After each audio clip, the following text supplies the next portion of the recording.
Mety ho toetrinandro eny an-dranomasina ny talata 2 Jona 4:20 amin'ny ora maraina hatrany amin'ny alarobia 3 Jona 4:20 amin'ny ora maraina.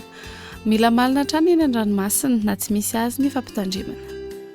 Ho an'ny morotsiraka atsinana ny tanjona bobomba hatrany amin'ny tanjona angotsy anorana tandrifin-drahona indraindray amin'ny fiandohan'ny fepitaona ho avy atsimo atsinana nandrivotra ka ho 20 hatramin'ny 30 km isan'ora. Hatratra 40 km isan'ora indraindray any amin'ny tapany avaratra Anonjam-Ranomasina Avon'ny Onja 1.5 hatramin'ny 2 metatra. Tanjona angotsy hatrany Manoro andrahoana amin'ny sitokotoko ho avy atsimo andrefa nandrivotra ka ho 10 hatramin'ny 20 km isan'ora. Ho avy atsinanana na avaratra atsinanana kosa ny atoandro ka ho 10 hatramin'ny 20 km isan'ora. Adiny mpanonjana Anonjam-Ranomasina Avon'ny Onja 1 hatramin'ny 1.5 metatra. Mahanoratra ny taolaniaro anorana tandrifin-drahona vitsy indraindray ho avy avaratra andrivotra ka ho 20 hatramin'ny 30 km isan'ora.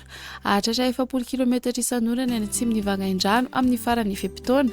Adiny mpanonjana Anonjam-Ranomasina Avon'ny Onja 1 hatramin'ny 1.5 metatra. Taolaniaro hatrany amin'ny tanjona Vohimena andrahoana amin'ny sitokotoko ho avy atsinana nandrivotra ka ho 20 hatramin'ny 30 km isan'ora. Ho avy andrefana manomboka ny alina ka ho 10 hatramin'ny 20 km isan'ora. Anonjam-Ranomasina Avon'ny Onja 1.5 hatramin'ny 2 metatra. Ho an'ny morotsiraka andrefa ny tanjona Vohimena hatrany amin'ny tanjona Angaboa andrahoana vitsy ho avy atsimona atsimo andrefa nandrivotra ka ho 20 hatramin'ny 30 km isan'ora. Anonjam-Ranomasina Avon'ny Onja andinany 1.5 metatra. Tanjona Angaboa hatrany amin'ny tanjona Vilanandro andrahoana amin'ny sitokotoko ho avy atsimo amin'ny ankapobeny rivotra ka ho 10 hatramin'ny 20 km isan'ora. Adiny mpanonjana Anonjam-Ranomasina Avon'ny Onja 2 metatra hatratra 1.5 metatra indraindray. Tanjona Vilanandro hatrany Analalava andrahoana vitsy ho avy atsimo atsinana nandrivotra amin'ny maraina ka ho 20 hatramin'ny 30 km isan'ora.